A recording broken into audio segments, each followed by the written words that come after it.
Oklahoma Governor Mary Fallin spoke at the National Press Club in Washington on Wednesday. Our D.C. Bureau Chief Chris Castile reports Fallin, along with Delaware Governor Jack Markell, were in the nation's capital to deliver a State of the States address for the National Governors Association. Markell, a Democrat, is the chairman of the NGA, and Fallin is the vice chairman. Castile reports Fallin asked that Congress and the president treat states as partners rather than underlings as they decide how to cut spending. Fallin wants states to have as much flexibility as possible and not be ordered to maintain current services with lower funding levels. As the President and as Congress begin to address sequestration and the budget deficit, we know as governors that spending cuts will be necessary and inevitable, as are the tough decisions they're going to have to make.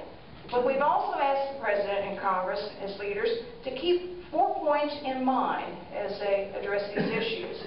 First is, federal reform should produce savings for both the federal government and the states. Deficit reduction should not be accomplished by merely shifting those costs down to our states or imposing unfunded mandates. States should be given increased flexibility to create efficiencies and achieve results. And lastly, Congress should not impose maintenance of effort provisions on states as a condition of receiving federal funding. In other words, if states receive federal cuts, then Washington should not demand the same level of service without providing the same level of funding. Essentially, all these points can and will be boiled down to 2 words we think is important: flexibility and partnership. We need the flexibility to take care of the unique needs of our citizens and the unique needs and challenges of our states. What we don't need are one-size-fits-all solutions or more unfunded federal mandates passed on to our states.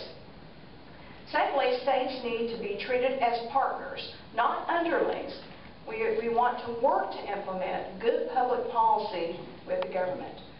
Markell and Fallin went on to answer questions, including about how their states will address gun control in the wake of the Newtown shootings. And the third piece has to do with guns. And I will be, in the case of Delaware, literally within the next few days, rolling out initiatives around all 3 of those. But I think it's less likely that NGA as an organization will have an initiative. What we do appreciate is the engagement by the White House. The Vice President has invited all governors to participate on a conference call later today as part of his efforts. And on this and many other issues, we've appreciated that outreach.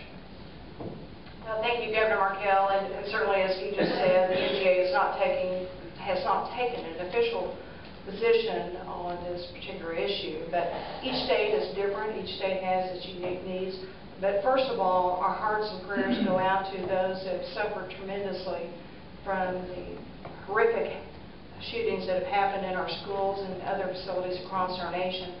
We in the state of Oklahoma have taken steps to encourage our local schools to pull out their emergency plans, to have drills, to not let those plans gather dust upon the shelf, to rehearse those things, update those plans as they need to.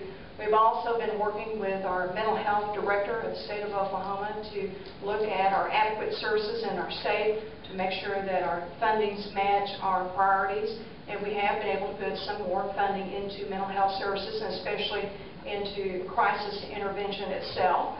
Certainly as a governor and with my cabinet, we've had some rehearsals with my own cabinet where we've gone through some emergency response and preparedness as a cabinet to make sure that all the different cabinet secretaries are functioning at the level they need to be functioning.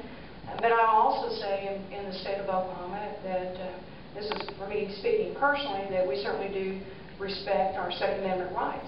For more Capitol coverage, you can go to our politics page on newsok.com.